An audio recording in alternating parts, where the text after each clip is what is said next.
My big issue is that I'm really, really sick and tired of every time I turn around finding something else that the Democrats have lied about or downplayed or COVID. misrepresented along the way. Mm-hmm. Where's the $1.5 billion that was given to the Democratic Party? Where is it? Do you think Stephen A. Smith might be having some form of an awakening? Or do you think that he's too beholden to the Democratic Party to ever leave? I don't know, y'all. Sometimes I think there's still hope for the brother. Check this out. Out of here as we've now entered the final month of Joe Biden's presidency.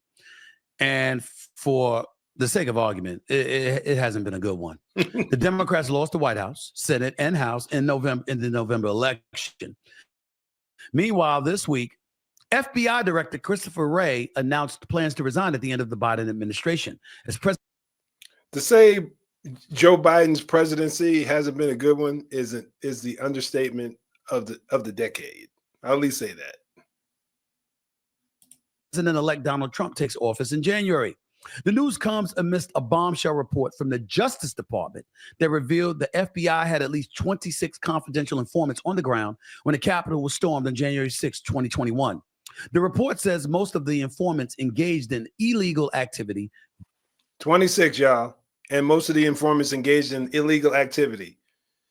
How many times were we told that any idea that the federal agencies, the three-letter agencies, having any involvement in January 6th was some right-wing conspiracy? I'm telling y'all, man, if y'all ain't getting this now, you never will. Time and time again, the light is being shed on the dirt that the Democratic Party does. And I think, I don't know what it is. I think, or you tell me what you think. Is it that it happens so infrequently, or so it's so spread out? So they're oftentimes spread out to where people can't put the clues together and see how corrupt these fools are. And again, I ain't saying that the Republican Party is squeaky clean. That's why the government is referred to as a swamp in the deep state, and we have the term rhinos, Republican in name only. So it's on both sides, but there's no question. Nobody will convince me that in this modern times, in these current times, that the political left, they operate on a whole different level of corruption. Typically, when they're blaming somebody of being a fascist and a tyrant and all this kind of stuff, they're basically telling you they're blaming the other side for the things that they're doing. That's straight out of Rules for Radicals, y'all. During the chaos, the Justice Department says only 3 of its 26 informants present had been instructed to observe potential domestic terrorist suspects on the day of the riot. The rest of the 23 appeared to have gone to the Capitol on their own accord. Now, this is the Justice Department, the Biden Justice Department, if I'm not mistaken. So I believe that as time goes on, and if Trump gets his people in place, especially Kash Patel and Tulsi Gabbard, I think more details will come out. We'll find out what really went down. And don't for a minute think that the FBI is some organization that's above reproach. If y'all are familiar, the whole Whitmer case, I believe it was, out of Michigan, when there was an allegation that there was a plot to kidnap her. Come to find out that there was entrapment going on, and the guys who were initially charged with these crimes were let go because they were entrapped by these FBI agents who were basically orchestrating this entire situation, trying to get these dudes, I think they were Proud Boys or some militia guys, trying to get these guys to go along with their scheme to quote unquote kidnap the governor out of Michigan. So the thought of there could have been some federal agencies with some of their individuals embedded in January 6th who actually provoked a riot, provoked things, is not beyond the realm of possibility. I think there's a pretty high likelihood. And I said that way, way back in the day. And another thing I said was, I think that their main motivation was primarily because they feared the public hearing the evidence for that Trump and the other Republicans were claiming regarding a stolen election. They didn't want the general public to hear it. So what was their goal? Cause utter chaos and let that be the primary focus. Why do you think everybody, the media outlets, as typical, being the media arm for the left, were all saying basically the same thing, that this was an insurrection, even though no one was charged with any type of insurrection-based crimes whatsoever. You have a whole bunch of people who are currently locked up right now, most of them for minor misdemeanor trespass charges. But some of them folks are being locked up, have multiple year sentences. Some people are sitting in there right now with no sentencing and waiting for their trial and with their rights being basically crapped on. If you're unaware of this, y'all, you need to reach out and start looking and doing some of your own research, not on your typical mainstream media outlets. Start researching other areas. Start researching other independent journalists. Like, I love getting my information from X nowadays because you have about a 50-50 split compared to how it was overwhelmingly leaned on the side of a more progressive ideology. But when Elon took over, I think it's somewhere like 48 and 46. 48% leans left as far as the actual people on there, and it's like 46% are more conservative minded. So you're more likely to hear a more balanced story on X. And that's like the #1 news outlet nowadays. That's like the top place where people can get news. And I credit that to Elon. His regardless of how you feel about him, one of his main focuses was upholding free speech. Upon hearing news of the report, Vice President-elect J.D. Vance posted the following on X, quote, "For those keeping score at home, this was labeled a dangerous conspiracy theory months ago," end quote. Again. So 23 folks for the FBI were in the crowd.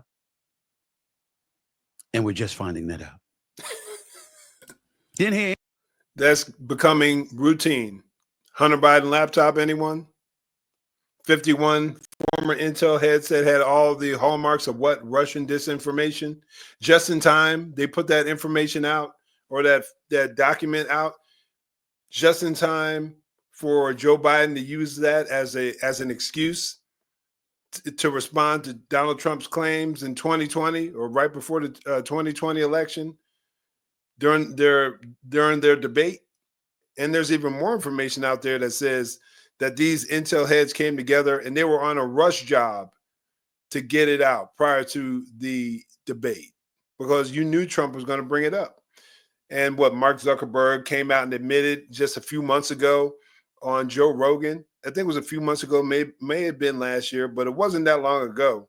He came out and admitted that he was receiving pressure from the FBI, CIA, Homeland Security, I believe it was, for him not to allow this information to be passed around. I don't know how you define government interference or election interference, y'all, or cheating, but you tell me how that's not cheating. Somebody. Anything about that for the election.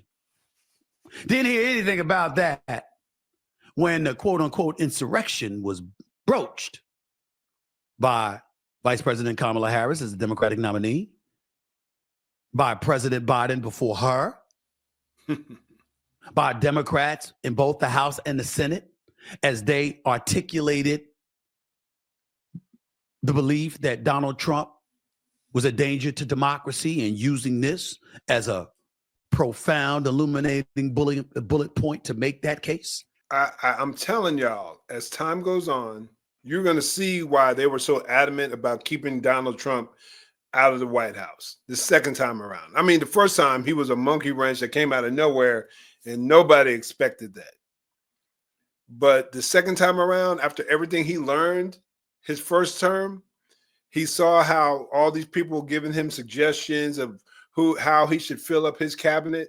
And he filled up he's even admitted this now. He's filled up his cabinet with people that were untrustworthy, were people that were basically working both sides, and people who were leaking information out to the public, people that were working against his desires.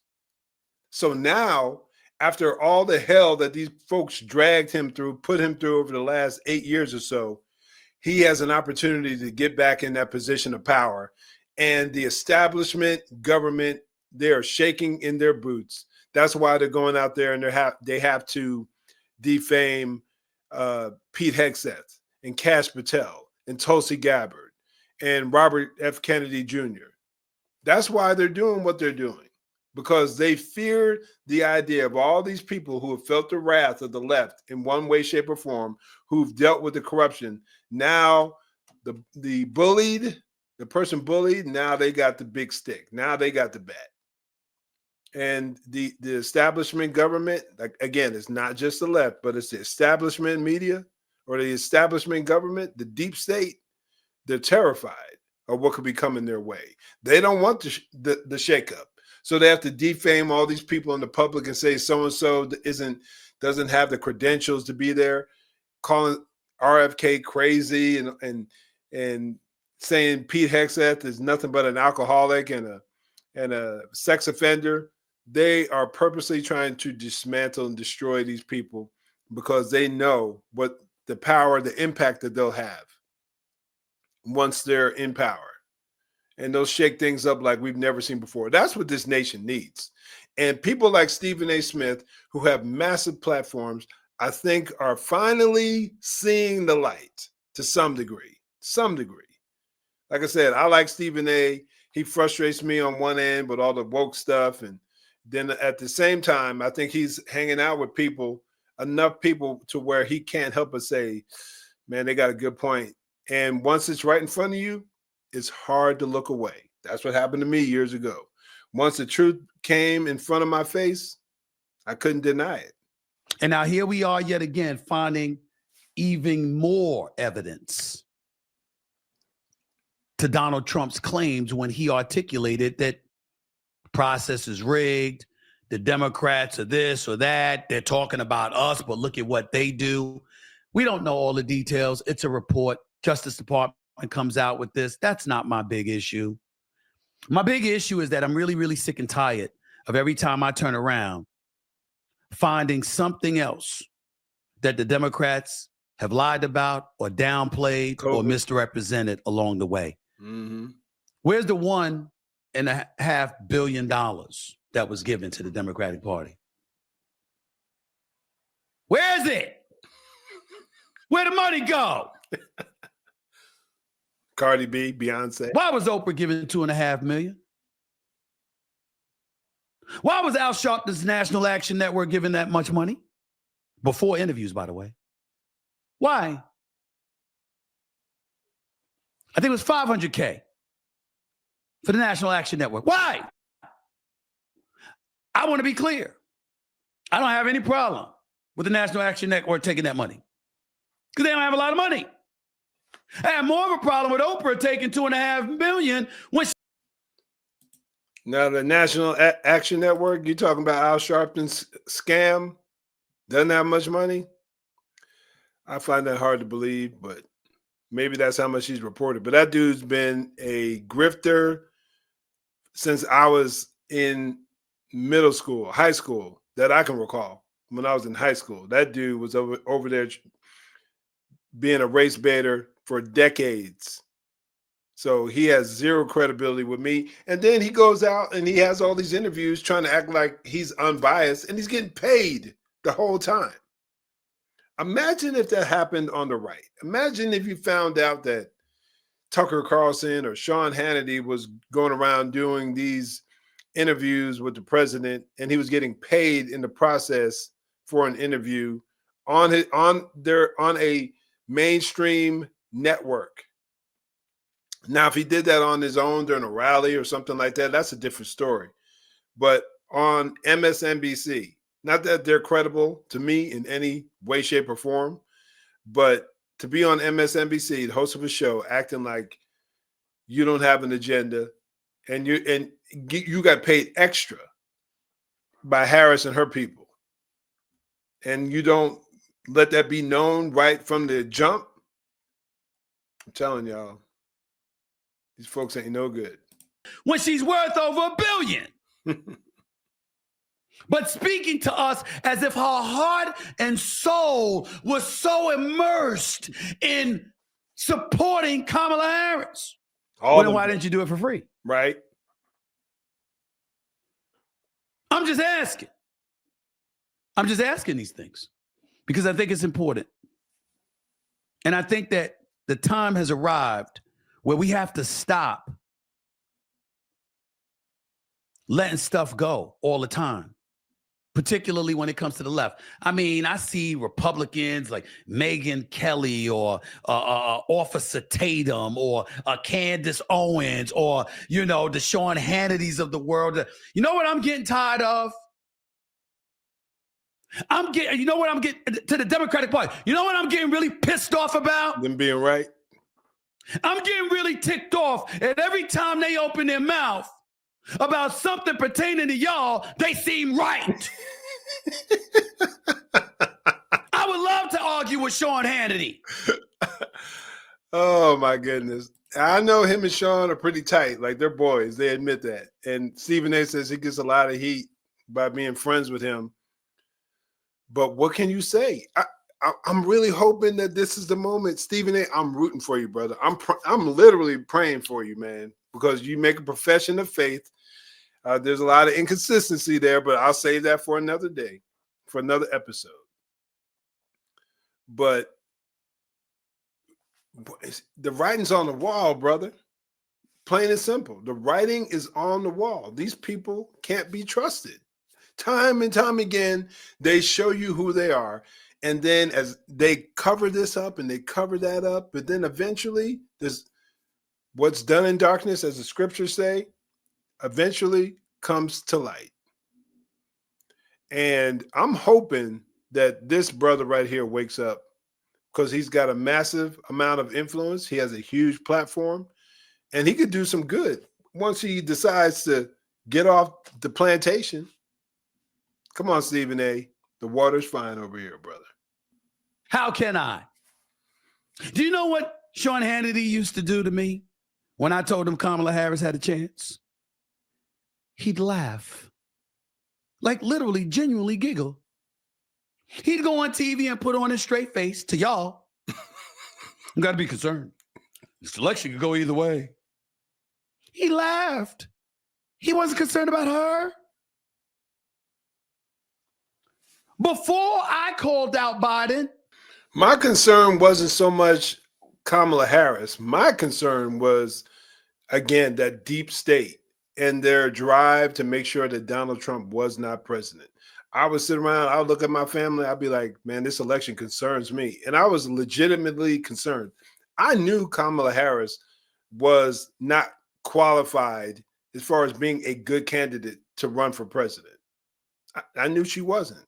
Everything that she put her hands to, she failed at, over, especially as vice president. She was literally a DEI hire most of her life. That's just how it is. And a corrupt, what was she, DA, Attorney General? Just look at the record. As a matter of fact, I'll link a post that shares some of her track record. I'll put it in the description box below, so you can partake of it on your own and you can research the facts and whether they're true or not. But I knew she wasn't a good candidate. The border, she denied her role in the border. She at one point actually said to Lester Holt, the border's fine, when we had millions of people flowing in, committing crimes throughout our country. And I don't think she went down to the border until this year, if I'm not mistaken. Don't quote me on that, but I think that's actually the case. So this woman, I wasn't concerned about her. She was basically mocked by all media outlets, left and right and center, because as vice president.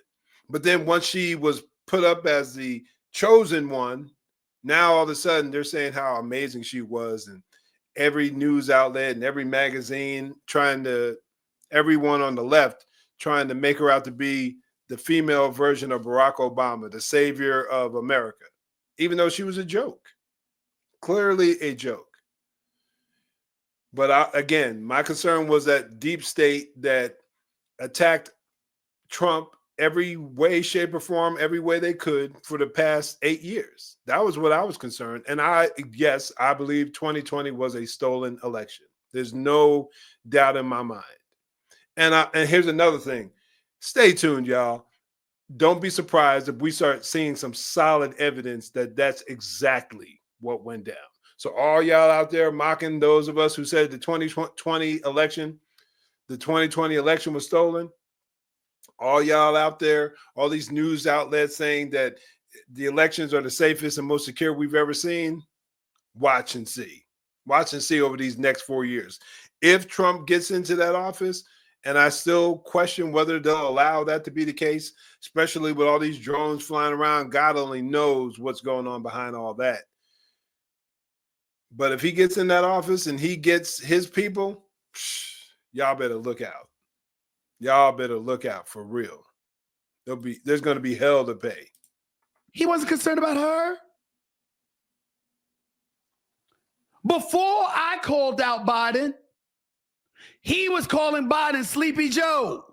All of us were. What's percolating on social media today? Just go and look at it, y'all. Joe Biden is caught napping at an African summit in Angola. Another conspiracy theory, so-called right-wing conspiracy theory that came true. We've been saying, us conservative folk have been saying for years that when he ran in 2019, that Joe Biden was a shell of his former self mentally. And I'm not making fun of the guy. I think it's kind of sad. I mean, dude's getting old, dementia's kicking in, whatever it is he's dealing with, it's abundantly clear. But what were they saying? What was KJP saying? Cheap fakes. And what did Morning Joe Scarborough say? This is the sharpest Joe Biden he's ever seen. Really? Really, Joe? The sharpest you've ever seen? Come on, man. Come on.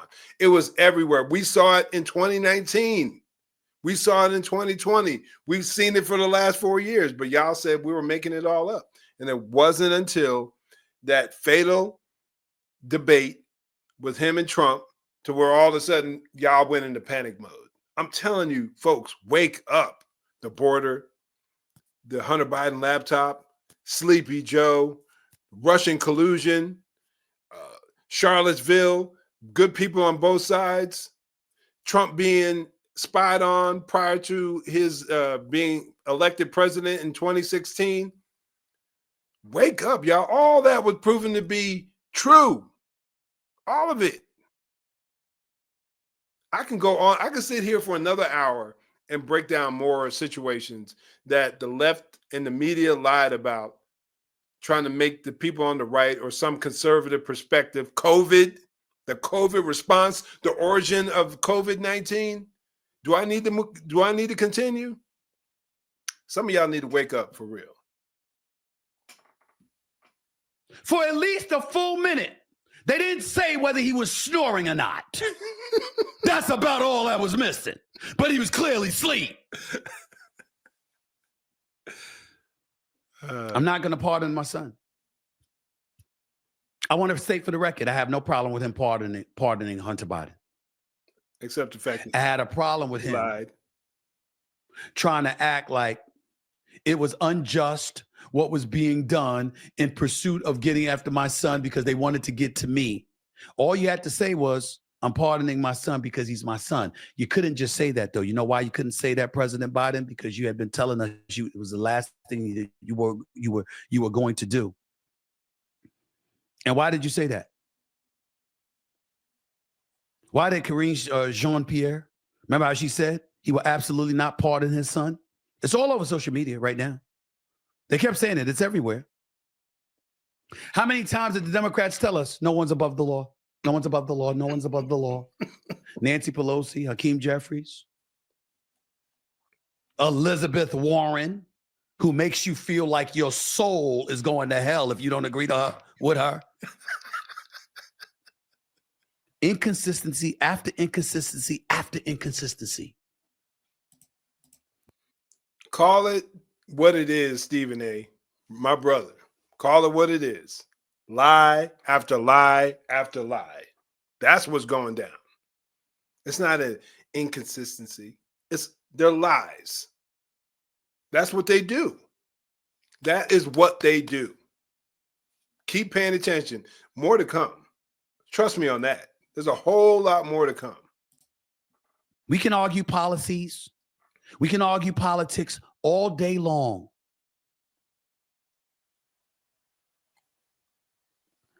But the Democrats worked really, really diligently to make the case that the right had a monopoly on insidious, evil tendencies, corrupt tendencies, duplicitous, hypocritical, untruthful tendencies. And every time they made those accusations, we turn around and find out that at least some of them are guilty of the same shit. I don't know about y'all, but I'm sick of all of it. I'm sick of all of it. They've actually made Donald Trump look like he was right. Because he was. Now, I don't always agree with Donald Trump. Let me make that clear. But compared to anything that the left has to offer, man, Donald Trump looks like a hero, superhero, compared to anything they have to offer. Instead of them. Think about that. He didn't just get to raise his fist on election night as a victor. He's been raising it every night ever since for one different issue after another that he keeps winning because he keeps highlighting what they lied about. I'm sick of it. I have nothing to say. Enjoy your weekend. I got to get to Vegas. Poor Stephen A. He looks so hurt. I don't mean to laugh at my man, but this is what folks like us have been trying to tell y'all forever, for years, that the left is corrupt. They have a lock on the media. The media holds and carries water for them. They've done it time and time again. And they have most people fooled. And why are we seeing, or why did we see such a massive shift in the Black community, in the Hispanic community, with women in the Native American community voting 63% on the right? Why do we see the whole country shift red everywhere? It's because of this. Most people realize that the left is full of crap, period. And they are not to be trusted. And they have the media. The media will lie to you, look you dead in your face, and lie. The View, CNN, ABC, NBC, CBS, MSNBC, they're the worst. But at least they don't try to act like they're trying to be down the middle. You do me a favor. Watch News Nation. Watch The Hill. If you don't like Fox News, I get it. But you're more likely to hear a more balanced report. Now, you have your opinion pieces, no doubt, and you're going to definitely get that. But throughout the day, throughout the morning, or throughout the midday, you're going to get some balanced news on Fox. But watch News Nation, The Hill. I watch a lot of independent broadcasts. I watch Tim Pool. I listen to folks on X, like your Andy Knows, or there's a ton, Epic Times, NTD News. There are a lot of sources out there, y'all, who are more down the middle. And I would even argue that the more conservative side, you're more likely to hear a balanced version of the truth than you will from the left. That's just how it is. Somebody share with me if you disagree, share with me a left-leaning news source that reports the honest truth consistently. CNN has been trying to do it lately. And trust me, I used to watch CNN all the time. You go back to around 2014, 15, and earlier, I used to watch CNN all the time. Wolf Blitzer recorded his show every day. Used to watch it all the time until I started seeing these inconsistencies, until I started seeing these lies, until I I got saved, truly, the Lord woke me up. And I started looking at the way the left talks about things. And I'm saying I'm on their side. I'm professing to be a Christian. Couldn't do it anymore. Could not do it anymore. I had to walk away. But Stephen A., again, we're praying for you. We're praying that your eyes will be wide open. Most importantly, on the bigger scale, if you profess to be a true follower of Jesus, that you would truly try to walk that walk, and like we all wrestle, no doubt about it, but that you would have a consistent way of life and worldview that you do with your profession, and and trust the Bible and trust Jesus. And that has repercussions in everything that we do, how we live out our lives each and every day. In all that you do, we're called to do it to the glory of God. If you appreciate content like this, make sure you hit that subscribe button and give me a like. I think before you go, check out the video right here. I think you'll enjoy it. In the meantime, as always, stay safe, God bless, and I'll see you in the next video.